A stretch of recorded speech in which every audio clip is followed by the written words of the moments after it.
Alright guys, 2012 Razor 800S. Having problems starting it. It wouldn't start. Got to where it wouldn't start at all. It was always kind of hard to start, but took spark plugs out, had no spark.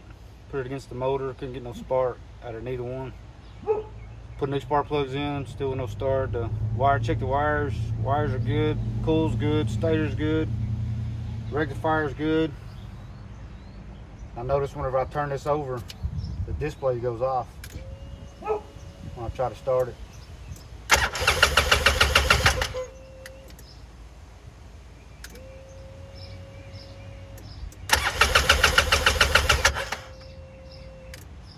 Change your ignition switch. That's all it is. If you notice that display's going off. Ignition switch.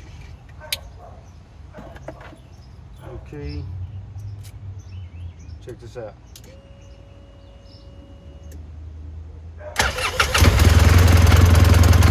Right up. Display stays on.